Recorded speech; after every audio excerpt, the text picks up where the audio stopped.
Okay, when Max decided to put this together, you have to realize that this airplane was never certified as, let's say, a Part 3 or a Part 23 airplane because it was a military aircraft. It was done for the military, and it had probably quite stringent requirements, but we did not do all the requirements of a FAA requirement for a commercial transport aircraft. So what they did is they put the aircraft, and the FAA was quite liberal, in experimental category. And generally, as you know, with some of the home builds and things like that, once you have an experimental aircraft, you can be quite liberal once you can do it after you've met some FAA requirements of maybe 25 hours of local flight test over the lake or someplace to make sure that it all works and stuff like that. But in the meantime, the FAA has found out that people are buying an awful lot of these military airplanes and flying and using them as personal airplanes. There's been some accidents over the border where people have taken them in. They're not supposed to go over or leave the United States. So the government has kind of cracked down on this, and now he can use it, I think, in its current status for air shows and exhibitions and stuff, but cannot really use it to and transport people. Now, there's been some interest in purchasing this airplane because there's a bunch of resort islands in the Caribbean that would love to have something like this.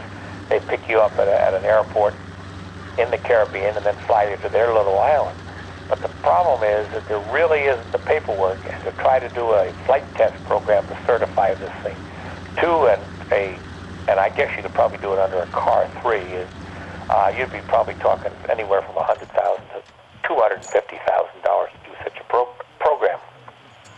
So right now the airplane basically is in experimental status, and I think that's hurt them in trying to sell it, because unless as a museum were to pick it up, or Sun and Fun, or Fantasy of Flight, or EAA, there really isn't much use for a private person to buy it, because he gets no use out of it except for having the biggest float plane in the world. You're sitting up so high. I want my mommy. This airplane down in Acres Woods was an air show down there.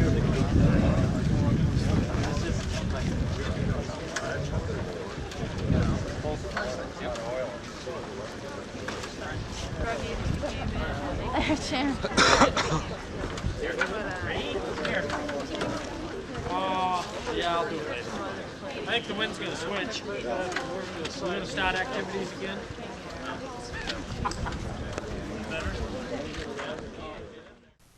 The DC-3 today sits on its wheels in the year of 2008 up at the Greenville airport. The floats have some damage, but it is hoped someday these will be repaired and returned to the aircraft.